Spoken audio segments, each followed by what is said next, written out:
Settle in gently, dear listener, and allow the quiet of this moment to wrap around you like a soft, familiar blanket. Let your breath slow, your shoulders ease, and the weight of your day dissolve gradually away. Tonight, we travel together not to some distant imaginary land, but backward through the long corridors of time itself, to a world ancient and mysterious, where the first cities rose from river mud, and gods were said to walk among mortals. Let these words carry you, unhurried and peaceful, into the deep past. Long before modern scholars began piecing together the story of our earliest ancestors, patient excavators were uncovering extraordinary things buried beneath the ruins of Babylon, Nineveh, and the many other forgotten cities of ancient Mesopotamia. Among the treasures they found were clay tablets pressed with wedge-shaped markings, hardened by centuries of silence, holding within them stories of how the world itself came to be. These creation accounts were composed more than 1,000 years before the earliest books of the Bible, making them among the oldest recorded expressions of human wonder at the mystery of existence. Of all these ancient narratives, the one that scholars call the Enuma Elish stands apart as perhaps the most complete and thoughtfully constructed cosmological vision the Sumerians ever produced. It is more than a simple story. It is a carefully organized framework for understanding the very structure of reality, a spiritual map of the universe drawn by minds that were, in their own way, every bit as curious and searching as our own.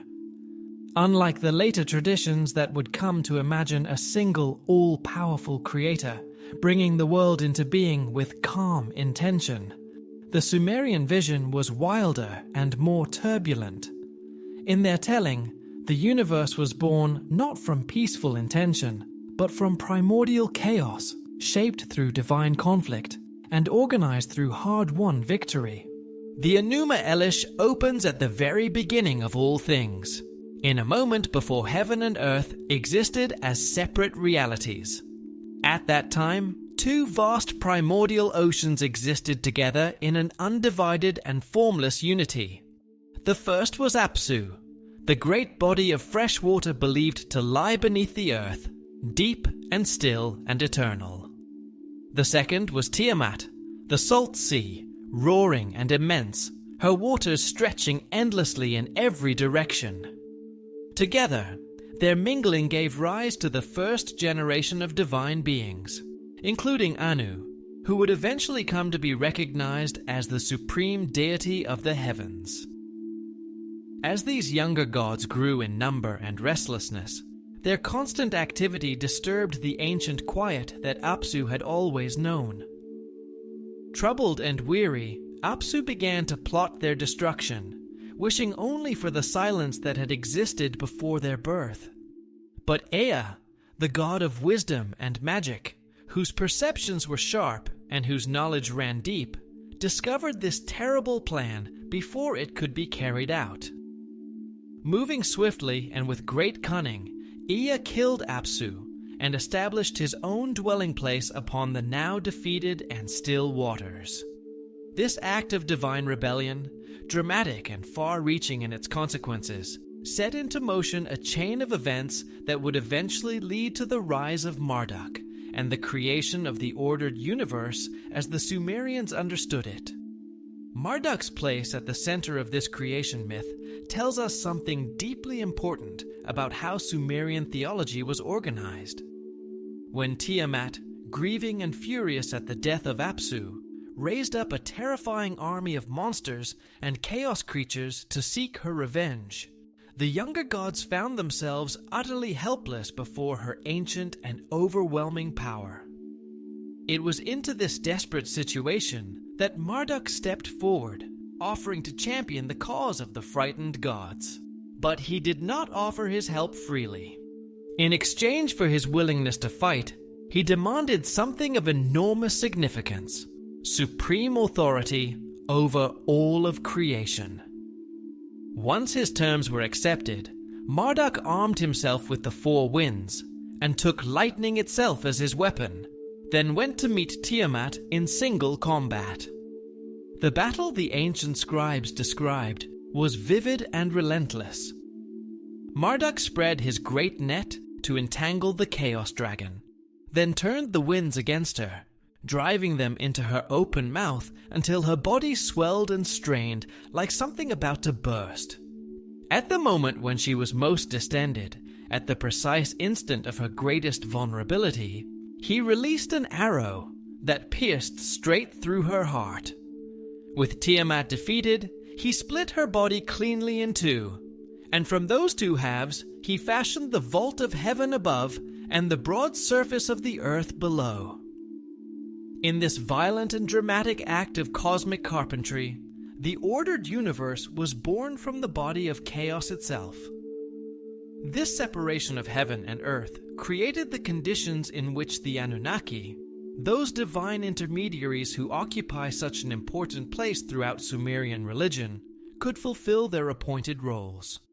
The very name Anunnaki carries within it their essential nature, for it translates as something close to those who came from heaven to earth. Their function within Sumerian theology was precisely this act of bridging, of moving between the newly separated realms and maintaining the connections between them.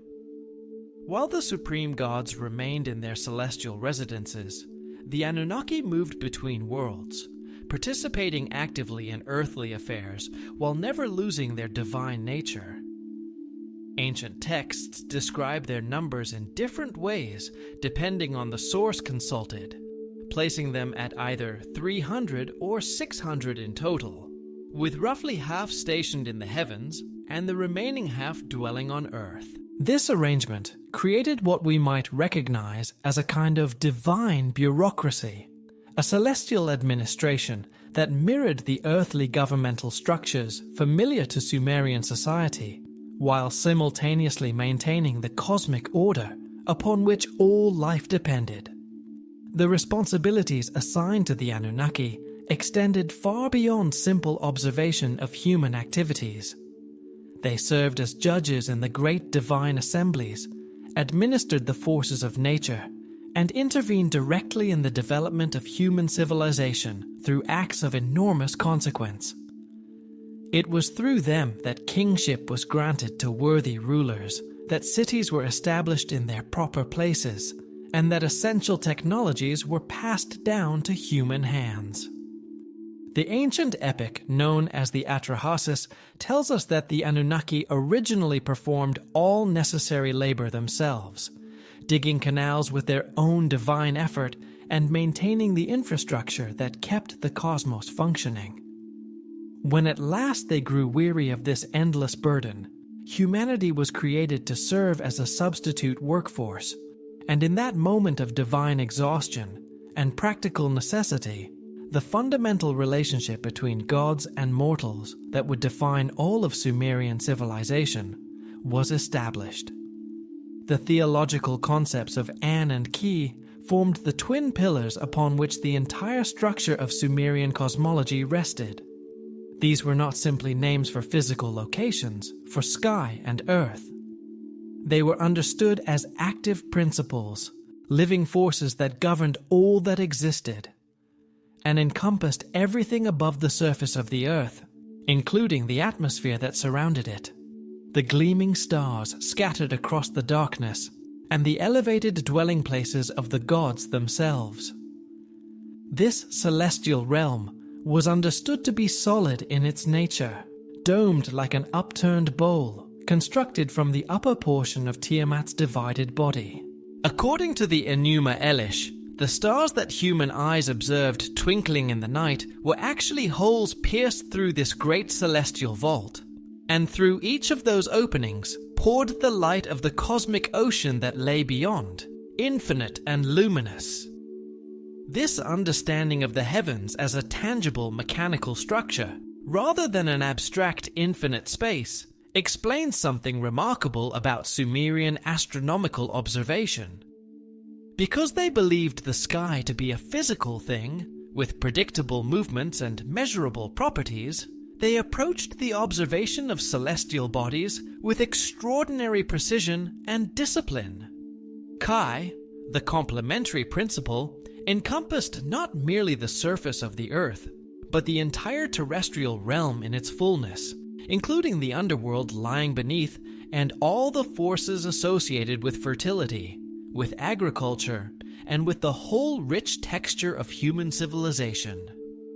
The boundary that separated An from Ki was understood to be permeable, though strictly regulated, with specific locations on the Earth's surface serving as gateways through which divine beings could pass between the two realms. These sacred sites, frequently marked by ziggurats or other forms of monumental architecture, functioned as cosmic access points, places where heaven and earth approached one another closely enough to intersect. Among all such places, the city of Nippur, home to Enlil's great temple complex, was regarded as the supreme example of a cosmic center, a location where divine decrees could be transmitted directly from the celestial assembly to the ears of earthly rulers. The mechanism by which this boundary functioned reveals genuinely sophisticated theological thinking about the nature of divine involvement in human affairs. The Sumerians understood clearly that while the gods maintained their primary residences in the heavens, they needed earthly dwelling places to govern their earthly domains effectively. Temple complexes were therefore constructed not as symbols of the divine presence, but as its literal homes, complete with daily offerings of food, garments, and entertainment designed to meet the gods' needs. The elaborate rituals performed within these sacred buildings were understood to maintain the proper relationship between An and Kai, ensuring that cosmic order continued to function correctly and that divine favor continued to flow toward the human civilization that depended upon it.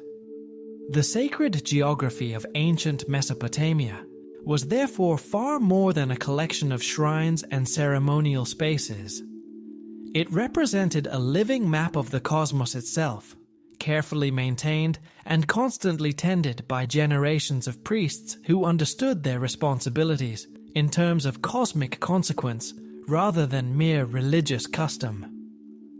Each city was thought to belong to a particular deity who held it in divine trust, and the relationship between a city and its patron god was understood to be as real and binding as any contract between human parties.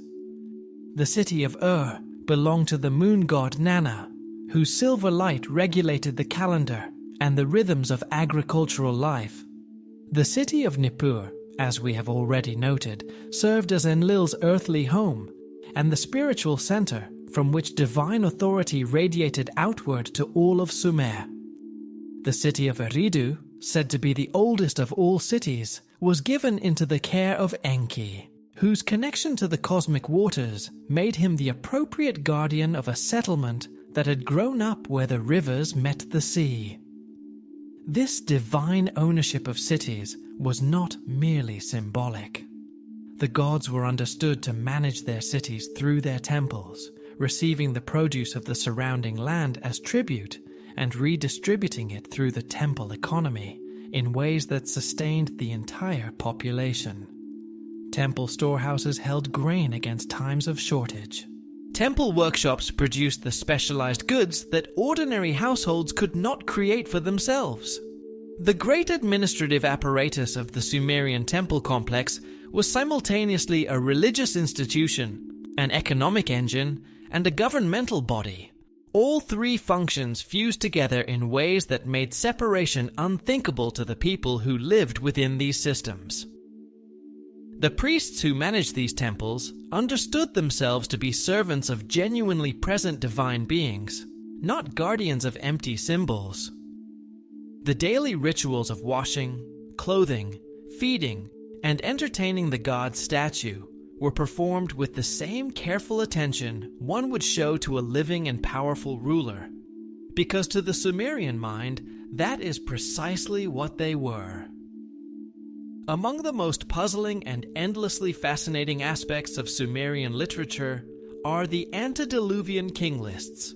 those ancient records that enumerate the rulers who governed before the Great Flood came and changed everything. The Sumerian king list, compiled during the 3rd dynasty of Ur, around 2100 BC, begins with a bold assertion. Kingship descended from heaven. It then proceeds to enumerate a series of rulers whose reigns extended for lengths of time that seem, to modern eyes, utterly impossible. Alulim, the very first king of the city of Eridu, is recorded as having ruled for 28,800 years. Dumuzi of Batibira reigned for 36,000 years. These extraordinary lifespans appear consistently across 8 antediluvian dynasties before the text marks a turning point of tremendous importance, noting simply that the flood swept over, and afterward, when kingship descended from heaven once again, the reigns of subsequent rulers were dramatically shorter.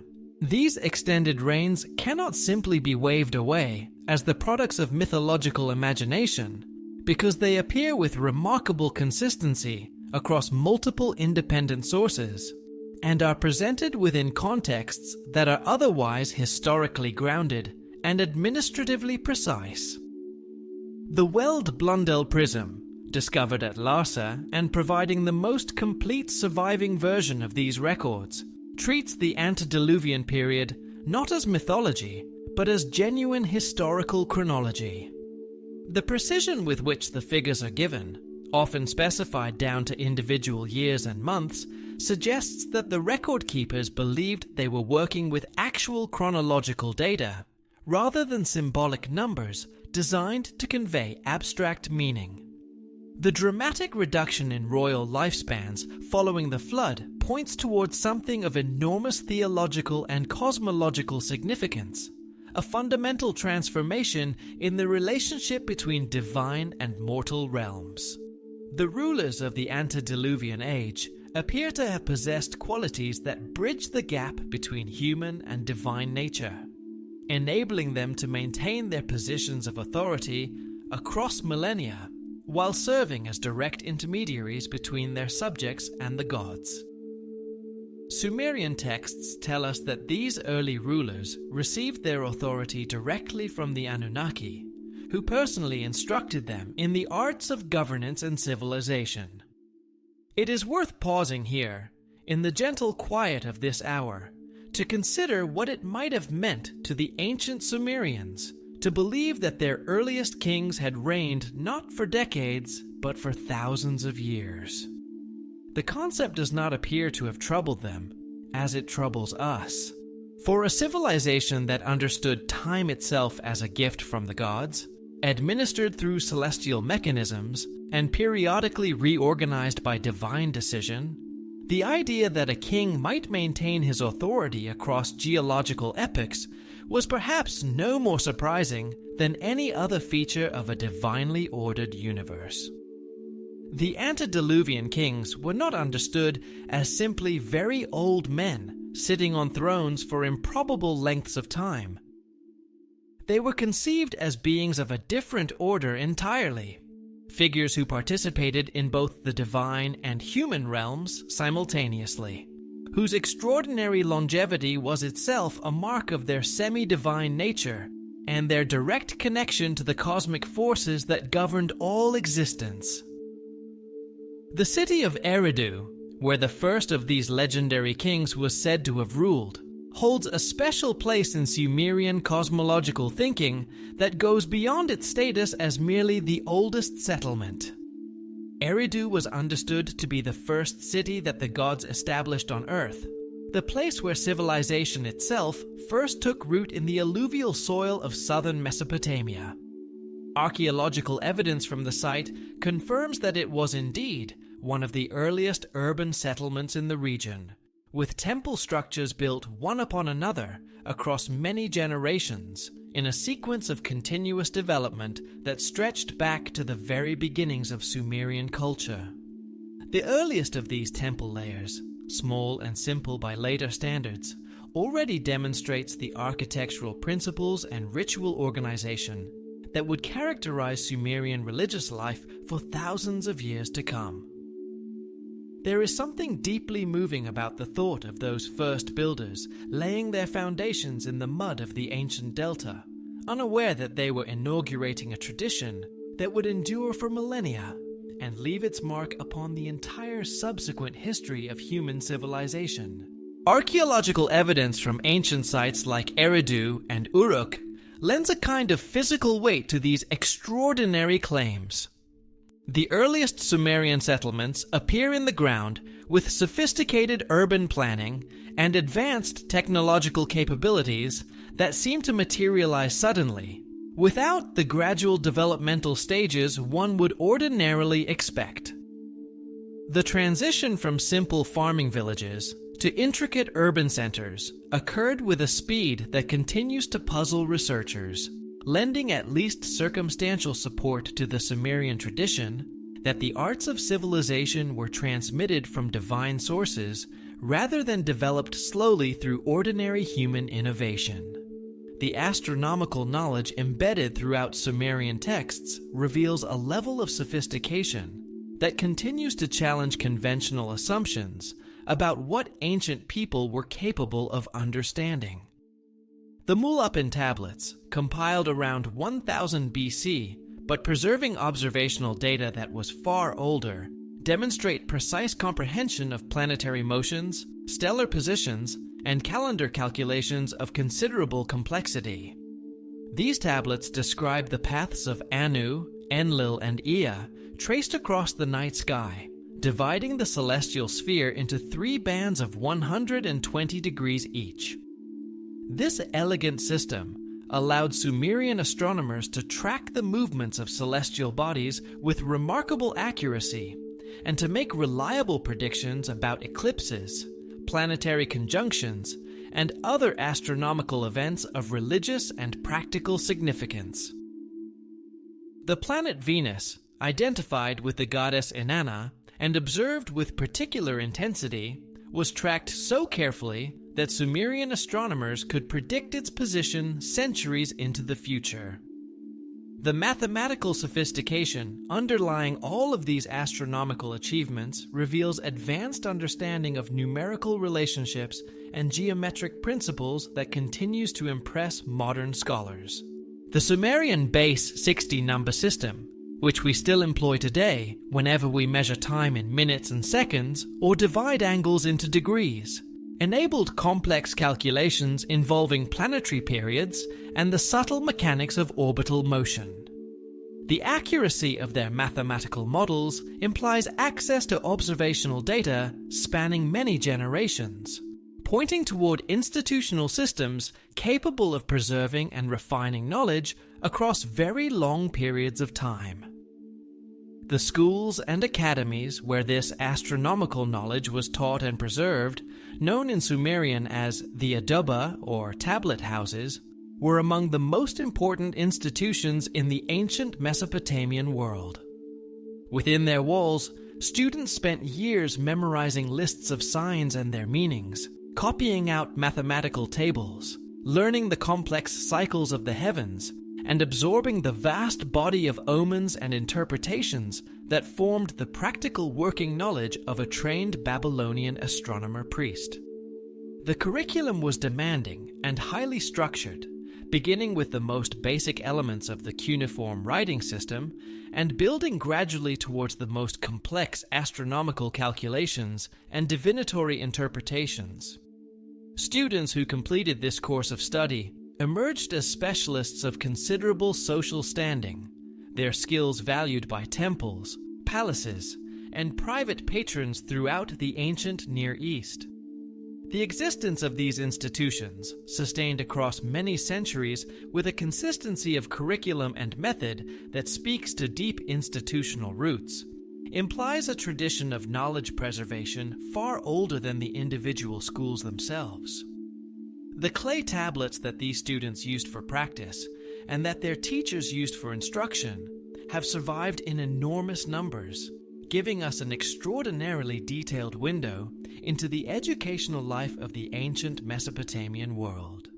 mathematical tablets showing practice problems and their solutions, astronomical tables listing the risings and settings of planets across sequences of years, omen collections correlating celestial events with predicted terrestrial consequences, literary texts copied out for practice and preservation, medical texts listing symptoms and their treatments. The sheer variety and sophistication of this written heritage speaks to a civilization that took the preservation and transmission of knowledge with the utmost seriousness, understanding that accumulated wisdom was among the most precious things a society could possess and pass on to future generations. The integration of astronomical observation with theological interpretation created a unified worldview in which cosmic events directly influenced earthly affairs through the active will of the gods. The Sumerian concept of Simtu, the decreed fate of individuals and civilizations, was understood to be written in the movements of celestial bodies, making accurate observation of the sky an act of religious devotion as much as practical science. This connection between heaven and earth was not merely poetic or symbolic in nature. It represented a functional mechanism through which cosmic order was maintained and divine authority was transmitted to human rulers who needed to understand the will of the gods in order to govern effectively. The technological achievements described in antediluvian Sumerian records find their most detailed and evocative explanation in the tradition surrounding the Apkallu, 7 primordial beings whose arrival in the human world was said to mark the true beginning of civilization. These figures, whose very name translates as wise ones or sages, represent something far more substantial within Mesopotamian literature than simple mythological constructions. The remarkable consistency with which they are portrayed across multiple distinct textual traditions, combined with the specific and practical nature of their technological and cultural contributions, suggests that these accounts may preserve genuine historical memories of events that fundamentally and permanently altered the course of human development. The earliest comprehensive account of the Apkallu appears in fragmentary remains of the work known as the Babylonica, written around 280 BC by a Babylonian priest named Berossus for the Seleucid court. Berossus, serving as a priest of Marduk in Babylon, had direct access to temple archives containing records spanning millennia of Mesopotamian history. His account describes the first Apkallu, known as Owans, emerging from the waters of the Persian Gulf during the reign of Alulim, the first of the antediluvian kings. The description that Berossus provided, preserved in the writings of Alexander Polyhistor, and later quoted by Abydenus, presents Owans as a being possessing both human and aquatic characteristics, in a form that was simultaneously familiar and deeply strange. According to Berossus, Oannes appeared as a creature whose entire body resembled that of a fish, yet beneath the fish's head was concealed a human head, and human feet emerged from beneath the fish's tail. The being's voice was unmistakably human, and it possessed the ability to communicate the most complex ideas with clarity and precision. During the daylight hours, Owans would emerge from the waters to instruct humanity in the fundamental arts of civilized life. But each evening, as the sun descended towards the horizon and darkness gathered over the waters, this being would return once more to the sea, spending the night beneath the waves in whatever realm it called home. This pattern of daily emergence and nightly withdrawal continued throughout the entire period of its earthly mission, regular and purposeful as the rhythm of the tides themselves. The knowledge that Owans transmitted encompassed every aspect of civilized existence. Berossus records that this being taught human communities the principles needed to construct cities and temples, the establishment of laws, and the development of governmental systems capable of managing complex societies, the principles of geometry and mathematics necessary for the surveying of land and the design of architecture, and the cultivation of grain and other food crops essential for feeding growing populations. Most significantly of all, Owans introduced the art of writing, providing humanity with the means to preserve knowledge across generations and to transmit it reliably across great distances of both space and time. The comprehensive nature of this educational program suggests careful planning and systematic intention, rather than the random and uncoordinated process of cultural diffusion. The physical appearance of Owans has generated considerable scholarly debate over many generations, with researchers divided between those who interpret the description literally and those who read it as purely symbolic. The fish-like appearance could represent actual physical characteristics of a non-human intelligence making contact with early humanity, or it might symbolize the being's association with the cosmic waters from which all life was understood to emerge in Mesopotamian cosmological thinking.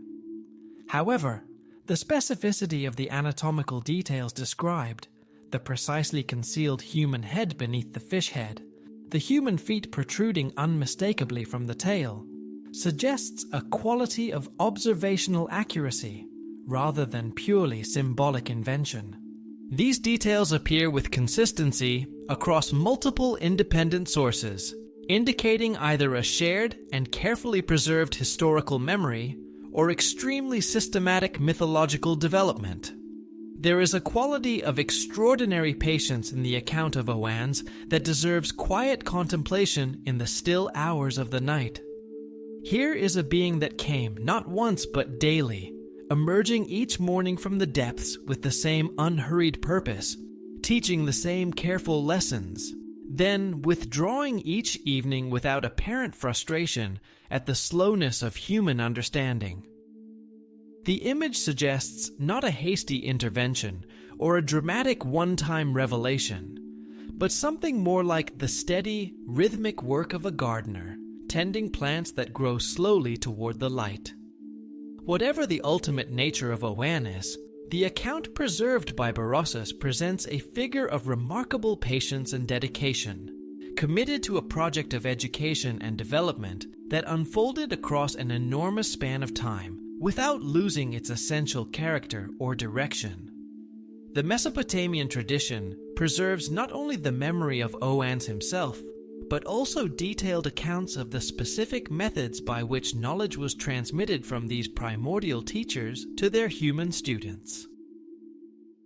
The process appears to have been highly structured and carefully staged, with different categories of knowledge introduced at different periods and to different categories of recipients. Sacred knowledge was entrusted to priests and temple personnel, who underwent lengthy initiation procedures before gaining access to the deeper layers of traditional learning.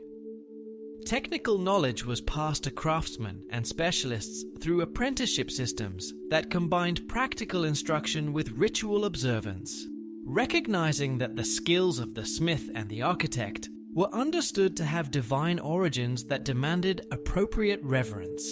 Governmental knowledge was transmitted to kings and their advisors through the medium of royal inscriptions, dream visions, and the interpretations of specialist diviners who served as intermediaries between the celestial realm and the court.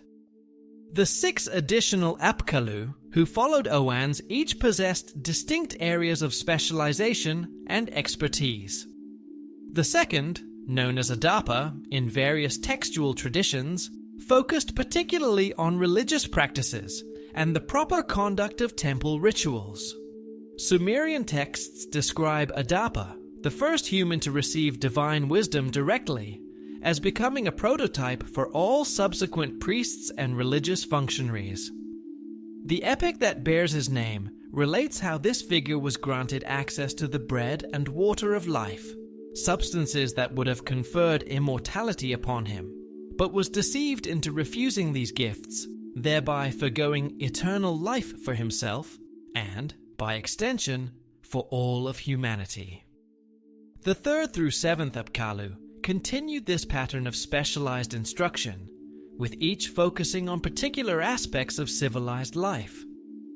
Archaeological evidence from early Sumerian sites demonstrates the sudden appearance of advanced techniques in metallurgy, textile production, and agricultural management that align in remarkable ways with the capabilities attributed to these beings. The iconographic representation of the Apkallu in cylinder seals and monumental artwork provides crucial insights into how these beings were perceived by ancient Mesopotamian cultures across many centuries. The most common depiction shows humanoid figures with elaborate wings, often carrying ritual objects or emerging from stylized representations of water or celestial realms. These images appear with striking consistency across wide geographical distances and long historical periods, suggesting the existence of standardized and carefully maintained traditions regarding the appearance and function of these beings. The winged aspect of this iconography deserves particular attention, as it appears at first to contradict the aquatic nature described in textual sources. However, a careful examination of complete artistic sequences reveals that the very same beings are shown in both aquatic and aerial contexts, suggesting an ability to move freely through multiple elemental domains. Cylinder seals from the Akkadian period frequently depict winged figures descending from star-filled skies, while simultaneously showing fish-tailed beings emerging from wavy lines representing water. This dual representation indicates that the Apkallu were understood to possess mastery over both the celestial and the terrestrial, belonging fully to neither and capable of traversing both. The ritual objects carried by Apkallu figures in artistic representations deserve careful attention as well, for they provide additional clues regarding function and capability that go beyond what the textual sources alone can tell us. The cone-shaped objects that these beings are so frequently shown carrying have been interpreted by different scholars as purification implements, as containers of sacred oil used in anointing ceremonies, and as instruments for the transmission of divine blessing from the higher realms to the earthly domain. The bucket-like vessels that appear alongside them may have held the waters of life or other sacred substances whose precise nature remains uncertain. The elaborate staff-like instruments that complete the standard iconographic program of the Apkallu figure appear in contexts suggesting their use in ceremonies of architectural consecration, in rituals marking the establishment of new institutions, and in ceremonies through which divine authority was formally transmitted to human rulers.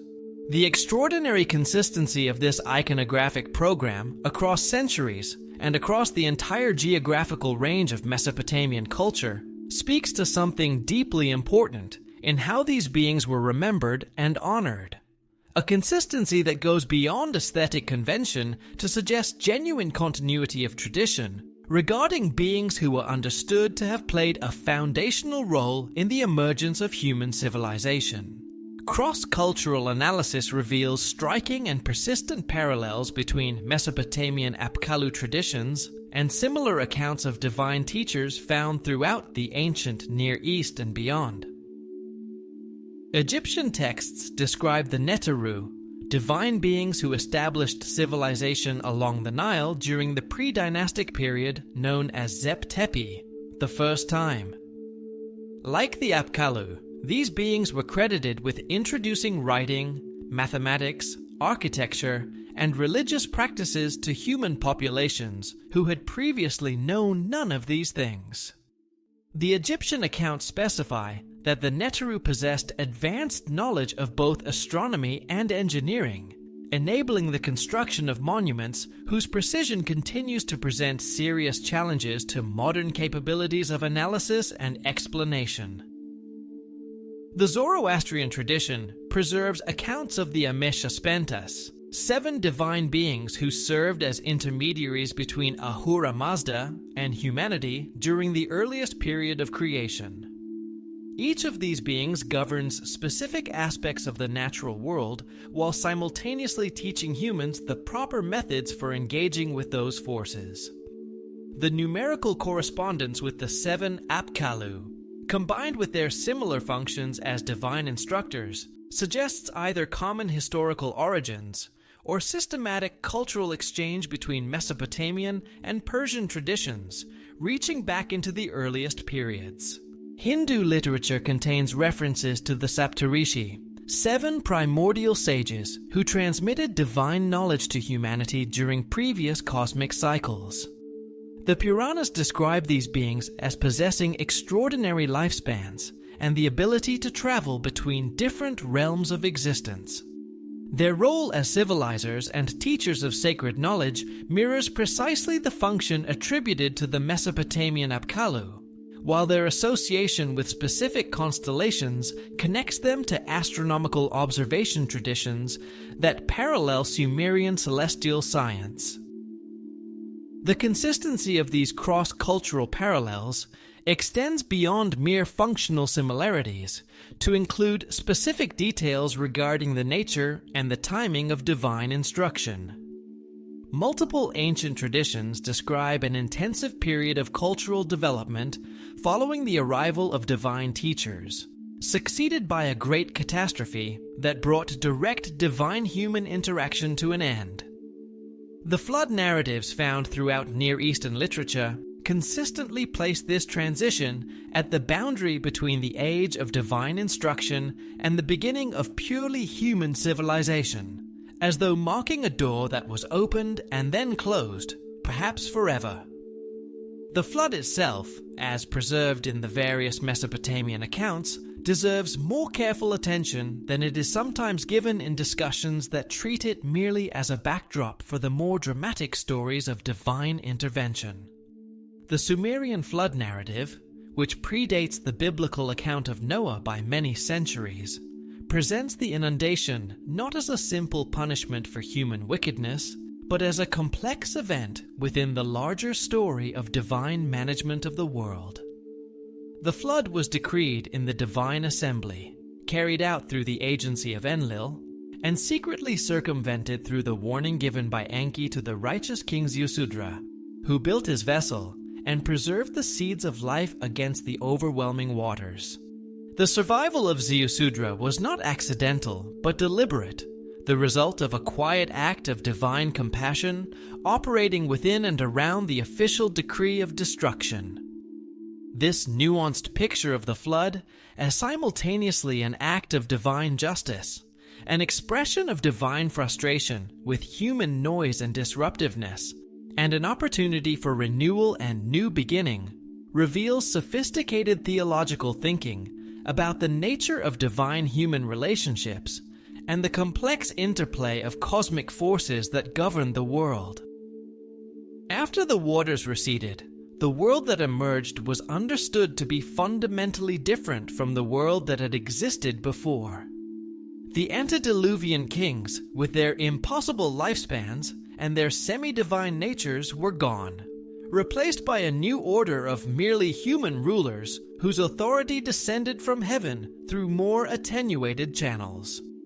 The direct and regular presence of the Apkallu, those patient divine teachers who had emerged daily from the cosmic waters to instruct and guide, was replaced by more indirect and more carefully regulated forms of divine communication.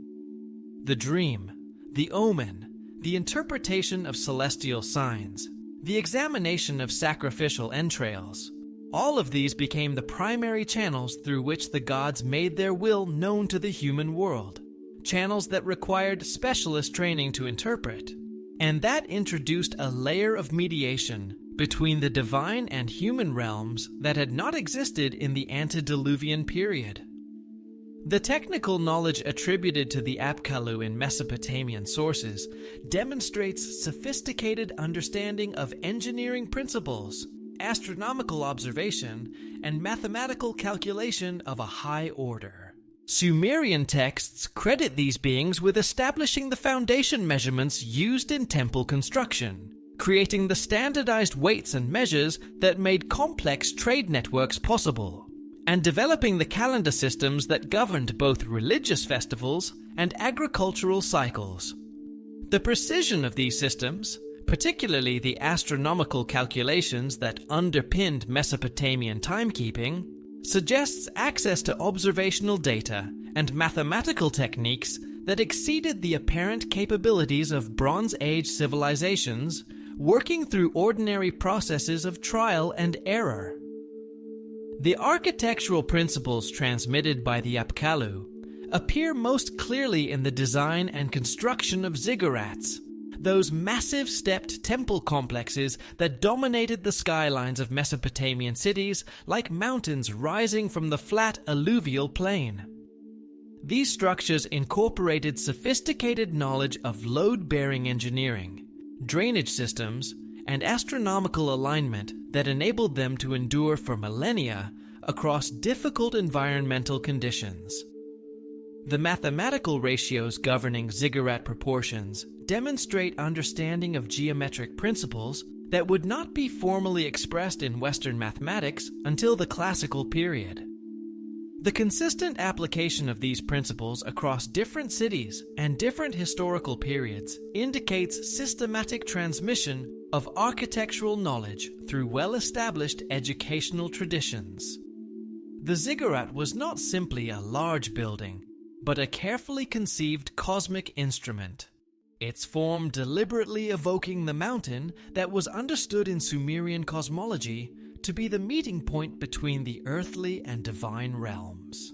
The summit of the ziggurat, where the small temple shrine was located, was understood to be the place where the deity descended from heaven to accept the worship of the city, and to make known the divine will through the medium of specially trained priests who served as interpreters of the divine presence. The journey upward through the successive terraces of the ziggurat was therefore understood as a gradual approach to the sacred, a movement from the ordinary world of human affairs towards the threshold of the divine realm. Pilgrims ascending these great structures would have felt with each step a deepening sense of elevation above the quotidian world, a growing proximity to the forces that governed all existence. The view from the summit, extending across the flat Mesopotamian plain to the distant horizons in every direction, would have reinforced this sense of cosmic perspective, making visible in physical terms the relationship between the particular city and the wider world over which the gods presided. The agricultural techniques attributed to Apkallu instruction revolutionized food production in Mesopotamia and made possible the population densities necessary for true urban civilization. Sumerian texts describe the introduction of irrigation engineering, crop rotation systems, and selective breeding programs that transformed the region from a landscape of scattered farming villages into the world's first great urban civilization. Archaeological evidence confirms the sudden appearance of sophisticated canal networks and agricultural infrastructure capable of sustaining populations far exceeding what simpler farming techniques could ever have supported. The canal networks that crisscrossed ancient Mesopotamia represent one of the most impressive achievements of early engineering anywhere in the ancient world. These were not simple ditches dug to carry water from one field to another. They were complex hydraulic systems designed and maintained by specialists who understood the behavior of water in ways that required both practical experience and theoretical knowledge of considerable depth. The main canals that connected the great rivers to the agricultural hinterland were navigable by boats and served simultaneously as transportation arteries and sources of irrigation water. Their banks lined with the fields of barley and emmer wheat that sustained the growing urban populations of Sumerian cities. Secondary channels branched off from these main arteries to carry water to individual fields, controlled by sluice gates and weirs, whose operation required careful management to ensure that water was distributed fairly and efficiently across the agricultural landscape. The mathematics of water management, calculating flow rates, determining optimal channel dimensions, predicting the timing of seasonal floods required exactly the kind of sophisticated numerical understanding that the Sumerian educational tradition preserved and transmitted through its tablet houses and temple schools. The metallurgical knowledge transmitted by the Apkallu enabled the Bronze Age technological revolution that would come to define early Mesopotamian achievement. Sumerian texts describe the introduction of smelting techniques, precise alloy formulations, and casting methods that produced tools and weapons of a quality superior to anything previously available. The quality of bronze artifacts recovered from early Sumerian sites demonstrates mastery of complex metallurgical processes that required precise temperature control and nuanced chemical understanding. The rapid spread of these techniques throughout the ancient Near East suggests organized teaching programs rather than the kind of slow, piecemeal diffusion that characterizes most technological development in ordinary historical circumstances. The linguistic and literary traditions associated with Apkallu instruction provide additional evidence for their historical reality and enduring cultural impact. The Sumerian writing system appears in its earliest known form already fully developed, without the clear evolutionary predecessors that one would expect to find if it had grown organically from simpler notation systems. The complexity of early cuneiform, capable of representing abstract concepts and intricate grammatical relationships, suggests something more like systematic design than organic evolution. The literary traditions preserved in Sumerian texts demonstrate sophisticated understanding of narrative structure, poetic devices, and philosophical concepts that indicate formal educational programs of considerable depth rather than informal folk traditions. The literature that emerged from the Sumerian tablet houses represents one of the earliest and in many ways most remarkable bodies of written work in all of human history. The Epic of Gilgamesh, which we will encounter more fully a little further on in our journey through these ancient lands, is perhaps the best known of these works to modern readers, but it was only one among a rich and varied tradition of narrative, hymnic, and wisdom literature that expressed the full range of Sumerian thought and feeling about the world. Lamentations over the destruction of beloved cities. Hymns of praise to individual deities, describing their powers and personalities in language of great beauty. Debates between personified natural forces, arguing the relative merits of summer and winter, or cattle and grain. Proverb collections preserving the accumulated wisdom of generations in pithy and memorable form. Love poetry of surprising tenderness and sensuality. The full human experience was represented in this literature, from the grandest cosmic themes to the most intimate personal concerns. All of it committed to clay in the careful and painstaking script of trained scribes who understood their work as an act of cultural preservation as much as practical communication. Beneath the familiar narratives of cultural instruction, however, lies a more complex and philosophically challenging dimension of what Sumerian cuneiform tablets reveal about divine human interaction. The most significant insights emerge from careful analysis of specific passages describing what the ancient scribes called the opening of the way of Anu, the temporary dissolution of the barriers that normally separated celestial from terrestrial realms. The phrase that translates roughly as the way of Anu is opened appears in multiple contexts throughout Mesopotamian literature, occurring most prominently in the Enuma Elish, a comprehensive collection of astronomical and divinatory texts compiled over many centuries of patient observation. Close examination of the grammatical construction reveals that the verb used derives from a root meaning to open or unlock something that was previously sealed or secured, suggesting that the celestial realm was normally inaccessible and required very specific conditions to breach.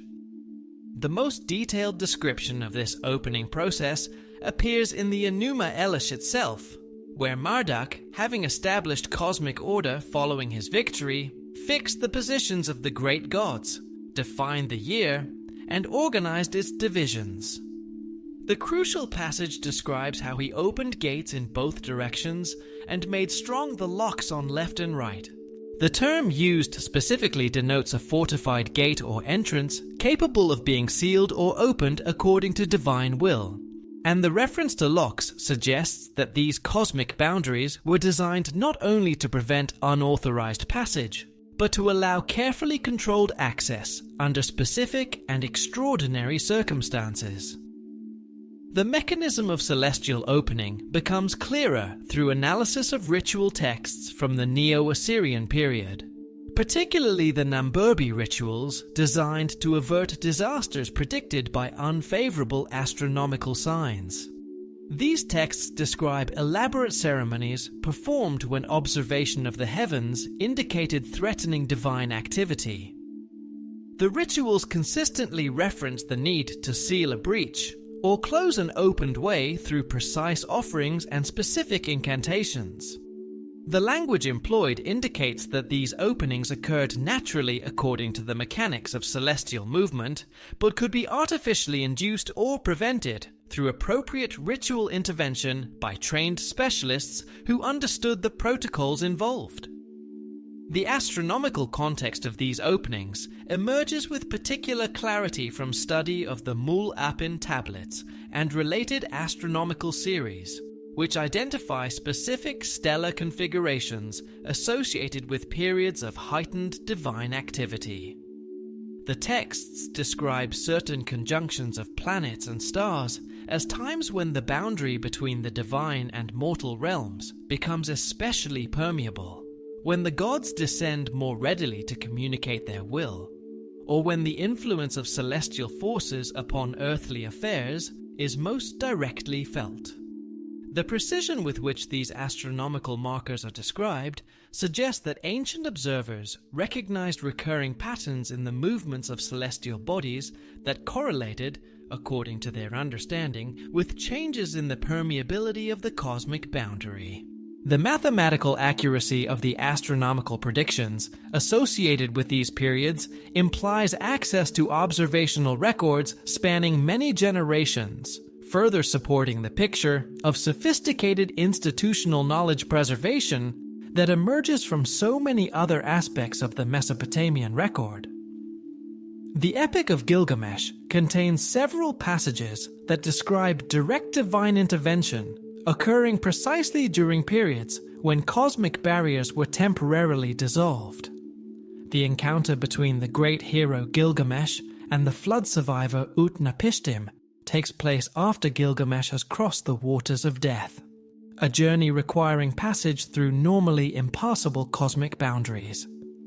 The text describes how the hero must traverse a tunnel beneath the earth extending for 12 double hours, emerging eventually into the Garden of the Gods, where he encounters Siduri, the divine barmaid of the celestial realm. This geographical description, strange as it seems, suggests the existence of actual physical pathways connecting different cosmic domains, accessible only under specific and unusual conditions. The conversation between Utnapishtim and Gilgamesh reveals important details about the nature of divine-human interaction during the antediluvian period. Utnapishtim explains that direct communication between gods and human beings was once common, that divine beings regularly descended to earth to provide instruction and guidance as naturally as rain falls from the clouds. But the flood had marked a fundamental change in cosmic order, after which such direct interaction became rare and required extraordinary circumstances to occur. Utnapishtim's own survival of the flood had granted him immortality, but it had also isolated him permanently from ordinary human society, suggesting that continued divine contact was incompatible with the kind of existence that normal mortal beings were meant to lead. The plant of immortality that Utnapishtim reveals to Gilgamesh provides further insights into the nature of forbidden knowledge.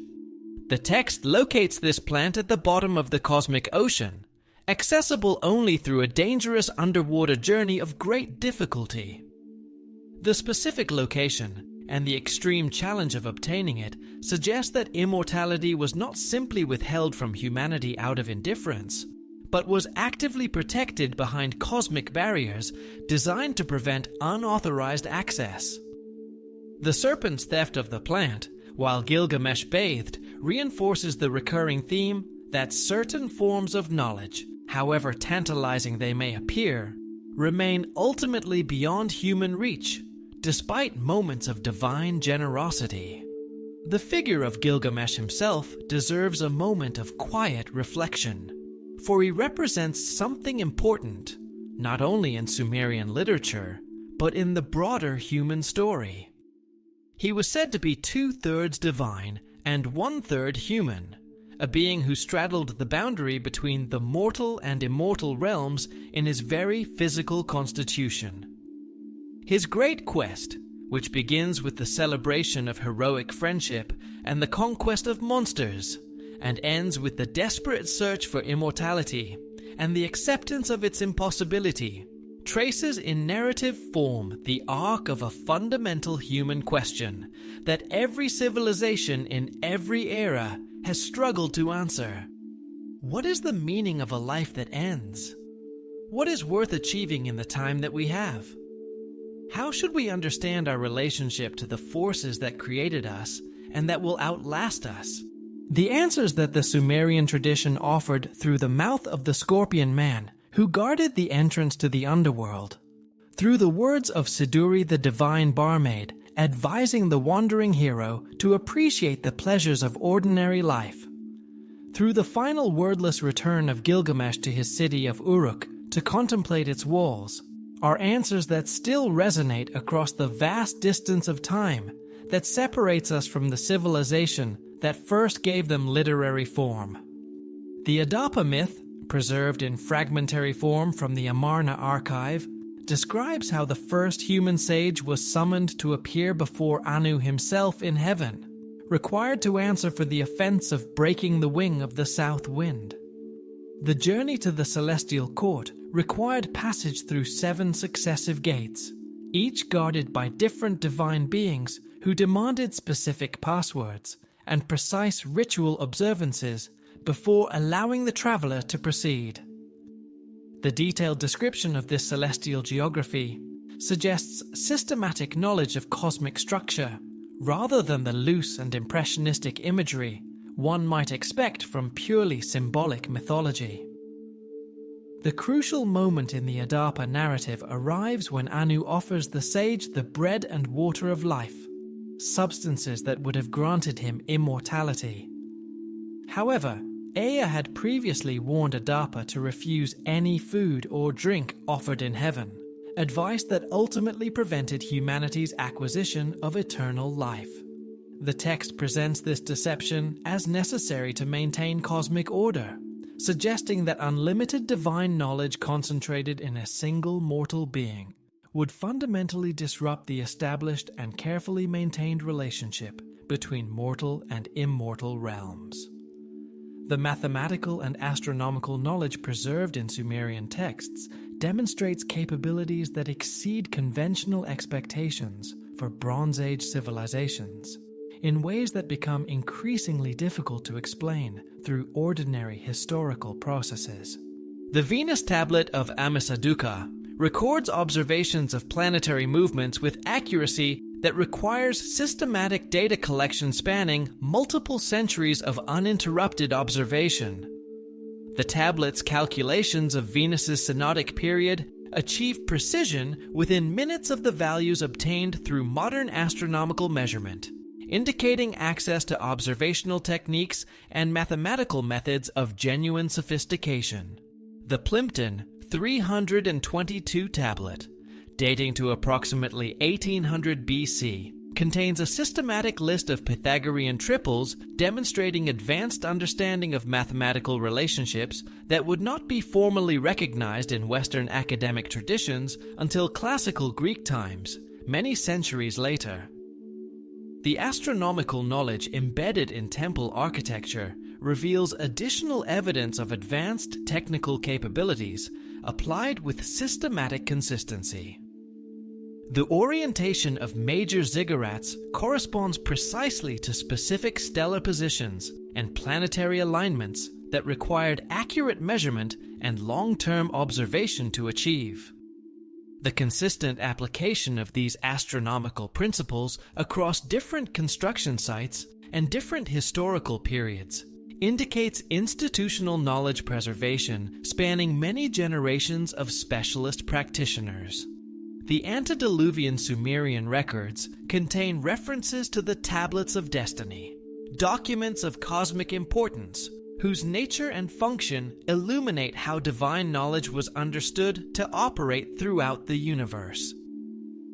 The Akkadian term, tupi semati, appears in contexts describing divine decrees that determined the fate of individuals, cities, and entire civilizations. These tablets were understood to contain not merely written records, but active and self-implementing forces.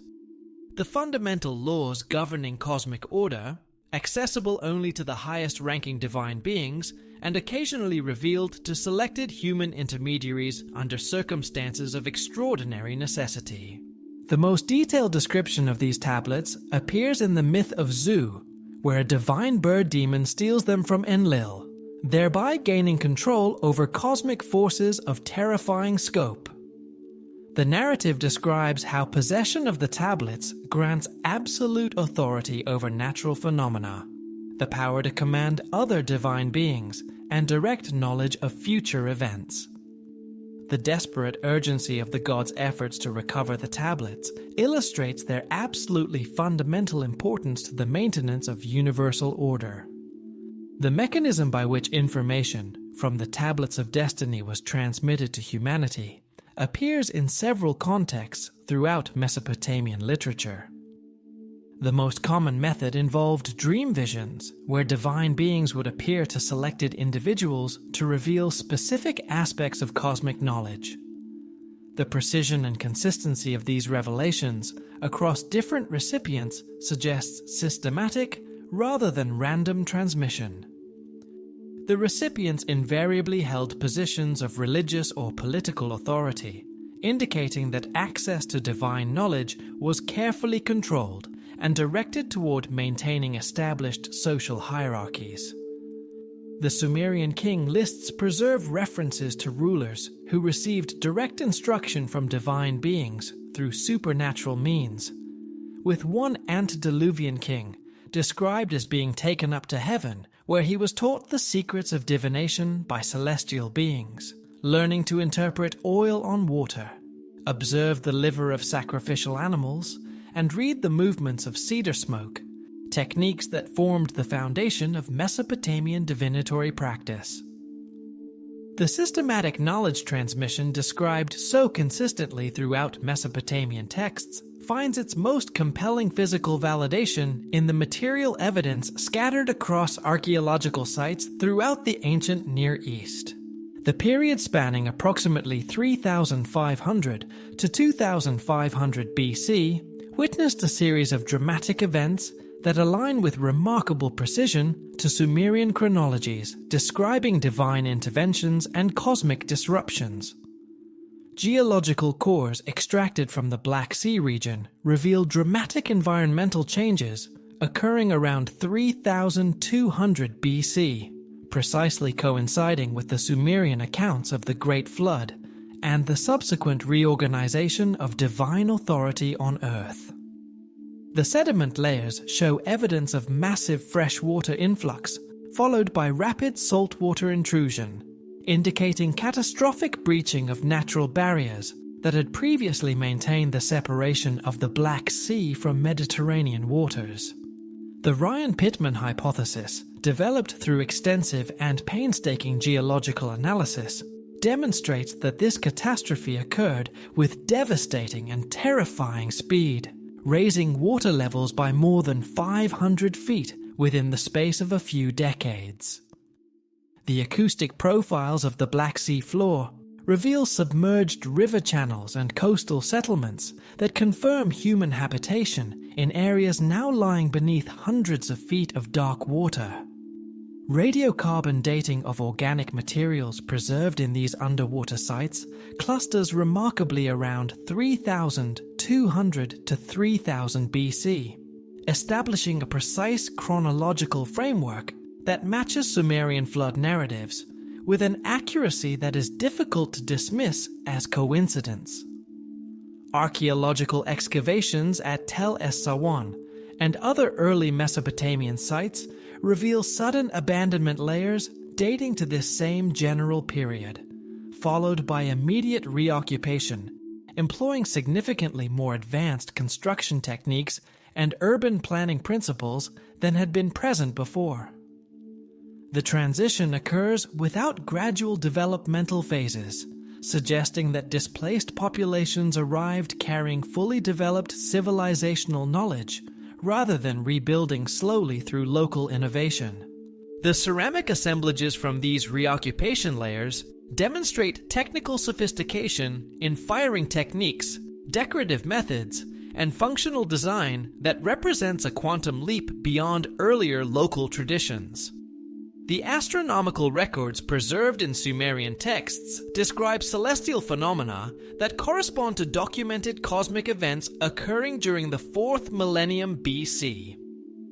The supernova that created what we now know as the Vela pulsar occurred many thousands of years ago, but would have been visible as an extraordinarily bright new star for several months around 3000 BC, due to the expansion of its light echo through interstellar dust clouds.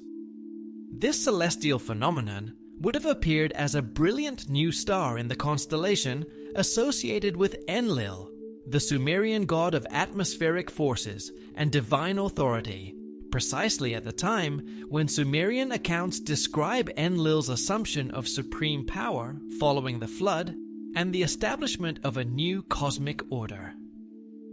The Younger Dryas impact hypothesis provides additional astronomical context for the catastrophic events recorded in Mesopotamian sources.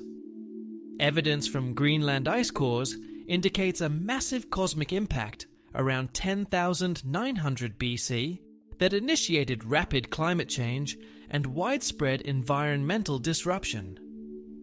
The effects of this impact continue to influence global climate patterns for millennia, with secondary disturbances occurring sporadically throughout the early Holocene period in patterns that correlate with periods of sudden cultural change documented throughout the Near East.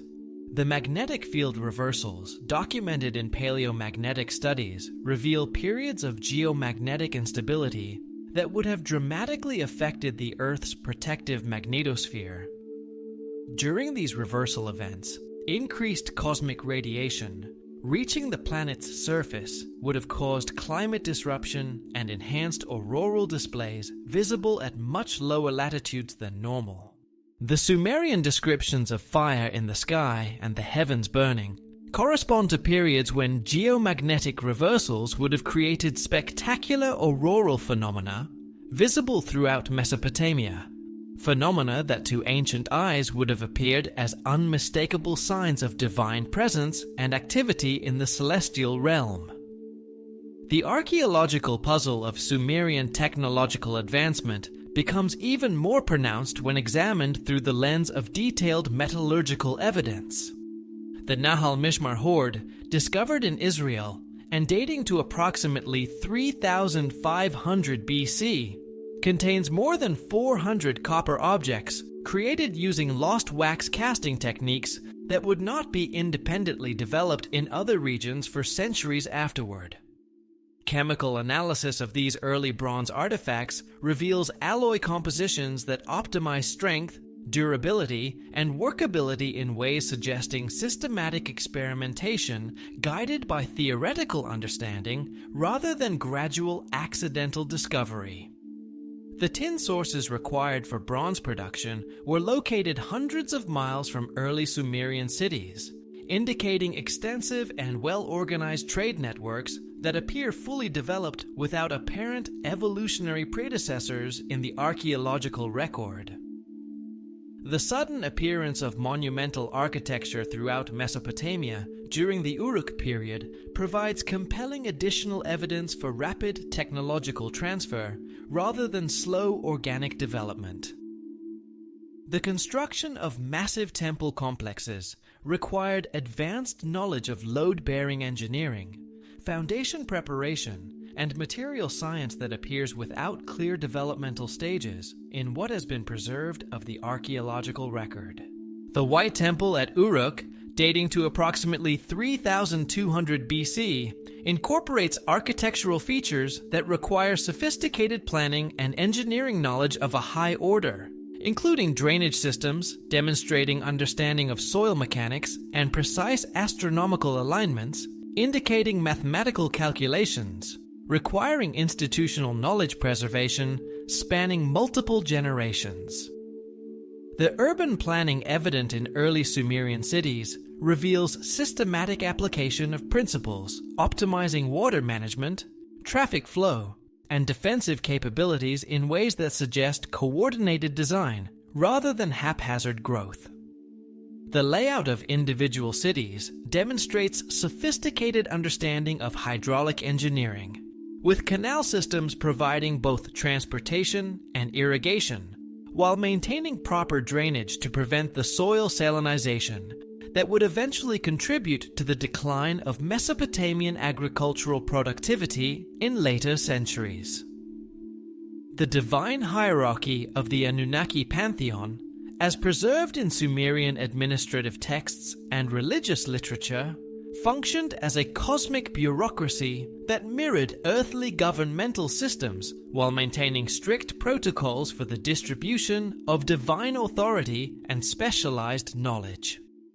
Anu occupied the apex of this divine organization, residing in the highest heaven and maintaining ultimate authority over cosmic order, while remaining sufficiently removed from direct earthly involvement to serve as a final arbiter above the disputes and urgencies of daily divine governance. Sumerian texts consistently describe the celestial realm of Anu as organized according to strict hierarchical principles, with different levels of access corresponding to various ranks within the divine assembly. Anu's palace, described in the Epic of Gilgamesh and other literary sources, functioned as the supreme court of the cosmos, a place where the most fundamental decisions regarding the fate of civilizations were deliberated and resolved. The architectural descriptions preserved in these texts reveal a structure organized according to strict hierarchical principles, with the innermost chambers accessible only to the highest-ranking deities, while outer courts accommodated lesser divine beings and occasionally permitted access to extraordinary human visitors, whose exceptional qualities or circumstances had earned them the incomprehensible honor of standing in the divine presence. The administrative structure surrounding Anu incorporated sophisticated systems for recording and implementing divine decisions, with the tablets of destiny serving as the primary mechanism for documenting cosmic decrees and ensuring their automatic implementation throughout the universe. Enlil occupied the crucial intermediate position between Anu's supreme authority and the practical governance of earthly affairs. As Lord of the Atmosphere and Controller of the Winds, Enlil possessed direct influence over weather patterns, agricultural productivity, and the environmental conditions that determined human survival. The city of Nippur served as his primary earthly residence, functioning as the religious and administrative center of the Sumerian world.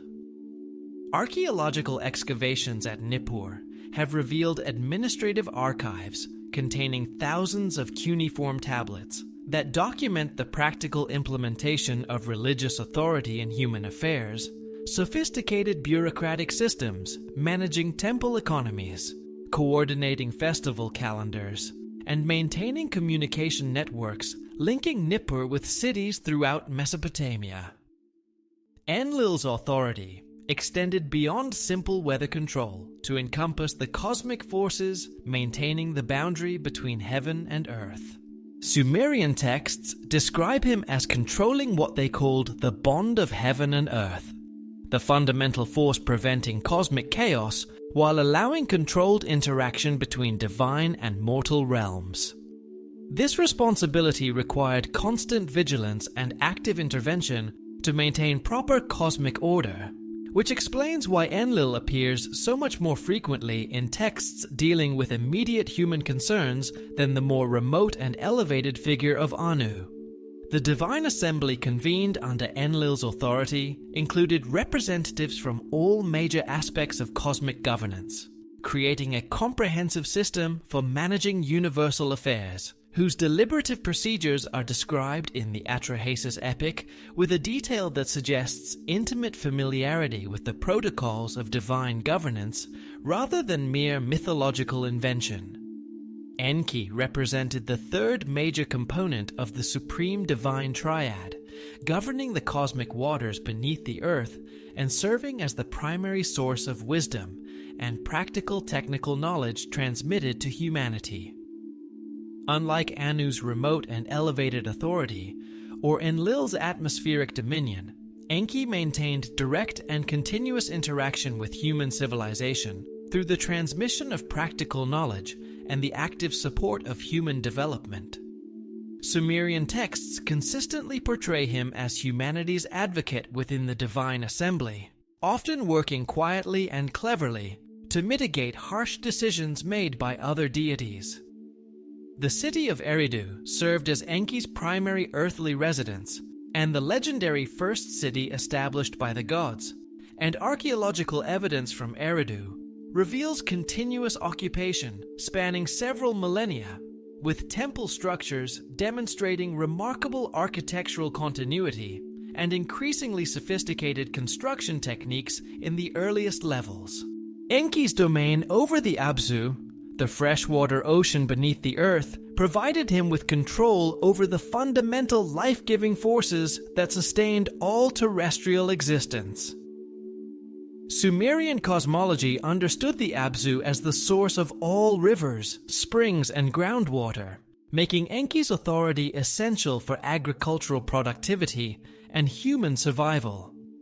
The technical knowledge required to manage irrigation systems, predict flood cycles, and maintain water quality was understood to derive directly from Enki's specialized expertise in hydraulic engineering and environmental management, making him in many ways the most practically important of the great divine triad for the day-to-day lives of ordinary Sumerian farmers and urban dwellers. The personality of Enki as preserved in Sumerian literature is among the most vivid and fully developed of any divine figure in the Mesopotamian tradition. He is clever rather than simply powerful, resourceful rather than merely authoritative, inclined to find creative solutions to seemingly intractable problems, rather than resolving them through the application of brute force. The myth of Enki and Ninmah, in which the two gods engage in a somewhat playful competition to create increasingly imperfect human beings and find appropriate roles for them within civilized society, reveals a theological imagination capable of both humor and profound insight into the nature of human variety and the divine responsibility for human welfare.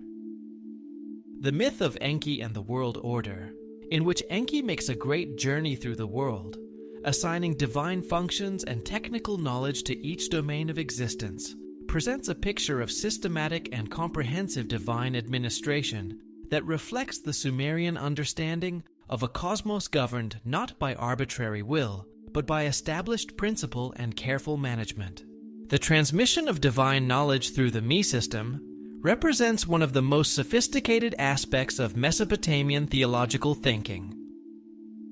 The Sumerian term Me encompasses both abstract concepts such as justice, wisdom, and kingship, and concrete technical capabilities such as metallurgy, writing, and urban planning. These divine powers were understood to exist as discrete and transferable entities that could be moved between different beings or locations according to established protocols. The most detailed account of me transfer appears in the myth of Inanna and Enki, where the goddess of love and war obtains numerous divine powers through cunning negotiation with the god of wisdom. The text lists over 100 specific me that Inanna successfully acquires, ranging from fundamental concepts like lordship and divine authority to technical skills encompassing metalwork and various crafts. The precision of this catalog indicates systematic classification of knowledge domains and well-established procedures for their transmission between authorized recipients. The transfer process described in these texts reveals sophisticated understanding of knowledge preservation and institutional continuity. The me were not simply abstract concepts, but active forces that automatically conferred specific capabilities upon their possessors. The acquisition of the me of kingship would immediately grant the recipient the practical skills, authority, and institutional support necessary for effective governance. This system enabled rapid establishment of complex institutions without requiring generations of gradual development, explaining in theological terms precisely the kind of sudden civilizational emergence that puzzles archaeologists examining the material record of early Mesopotamia. The geographical distribution of me throughout different cities created a network of specialized centers that collectively maintained the full range of civilizational capabilities. Uruk became the center of political authority and urban planning through Inanna's acquisition of relevant me, while Eridu retained its position as the source of wisdom and technical knowledge under Enki's continued governance. This specialization created interdependence between different cities that required sophisticated communication and coordination systems to maintain, generating in the process the rich web of trade, diplomatic exchange, and cultural interaction that characterized the Sumerian world at its height. The temple architecture throughout Mesopotamia was specifically designed to facilitate communication between divine and human realms through the systematic application of acoustic, optical, and astronomical principles working in concert. The ziggurat form itself functioned as a cosmic mountain, providing a physical pathway for divine beings to descend from heaven to earth, while simultaneously enabling human priests to approach the celestial realms more closely than would otherwise be possible. Archaeological analysis of temple ruins has revealed sophisticated understanding of resonant frequencies, echo patterns, and sound transmission that enabled priests to create auditory effects supporting claims of supernatural communication. The consistency of these acoustic features across different sites indicates systematic application of established architectural principles rather than accidental discovery. The divination systems developed by Mesopotamian priests represented the most systematic approach to interpreting divine communication found in any ancient civilization.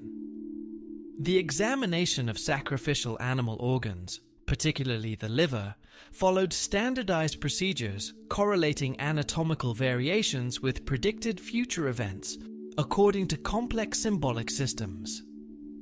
The mathematical precision of these correlations indicates access to statistical data spanning many centuries of systematic observation and record-keeping.